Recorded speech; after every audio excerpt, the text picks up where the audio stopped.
আপনিও কি আমার মতোই ভাবেন সব ঘটনা প্রবাহের কেন্দ্রেই রয়েছে রাজনীতি, রাজনীতি সবকিছুর নিয়ন্তা?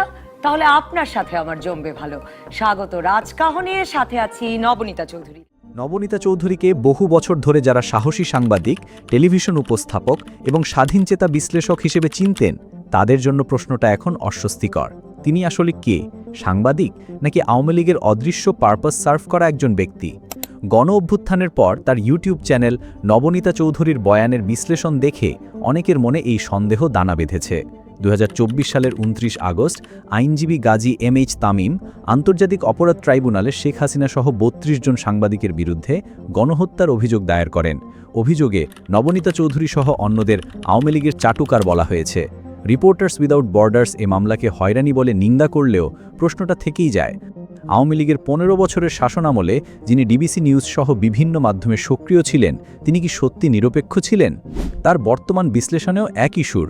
আওয়ামী লীগ নিষিদ্ধ করা, দলকে রাজনীতিতে ফেরানো, রিফাইন্ড আওয়ামী লীগ, এসব নিয়ে তার আলোচনা অনেককে মনে করিয়ে দেয় তিনি হয়তো তলে তলে আওয়ামী লীগের স্বার্থ রক্ষা করছেন। যারা তাকে 71 জার্নাল বা 71 সংযোগের স্পষ্টভাষী উপস্থাপক হিসেবে শ্রদ্ধা করতেন, তারা এখন প্রশ্ন তুলছেন, সেই সাহসী সাংবাদিকতা কি আসলে আওয়ামী লীগের নিয়ন্ত্রিত মিডিয়া ইকোসিস্টেমের অংশ ছিল? নবনীতা চৌধুরী কখনো আওয়ামী লীগের সদস্য ছিলেন বলে কোনো প্রমাণ পাওয়া যায়নি। তিনি ব্র্যাকের মতো বড় এনজিওতে নারী অধিকার নিয়ে কাজ করেছেন, গান গেয়েছেন, কিন্তু প্রশ্নটা ঠিক সদস্য পদ নয়। প্রশ্নটা হলো, তিনি কি সিস্টেমের ভিতর থেকে আওয়ামী লীগের বয়ানকে শক্তিশালী করেছেন?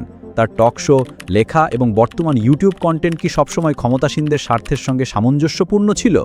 যারা তাকে নিরপেক্ষ সাংবাদিক ভেবে অনুসরণ করতেন, তাদের হতাশা বোধগম্য। গণ অভ্যুত্থানের পর যখন পুরনো রাজনীতির বিরুদ্ধে নতুন চেতনা জেগেছে, তখন নবনীতার মতো প্রভাবশালী কণ্ঠ যদি আওয়ামী লীগের পুনরুত্থানের পক্ষে সূক্ষ্ম যুক্তি তুলে ধরেন, তাহলে প্রশ্ন উঠবেই, তিনি কি সাংবাদিকতার মুখোশে দীর্ঘদিন ধরে একটি পক্ষের সেবা করে গেছেন? সার কথা, নবনীতা চৌধুরীকে শুধু সাংবাদিক বলে চেনাটা হয়তো আর যথেষ্ট নয়।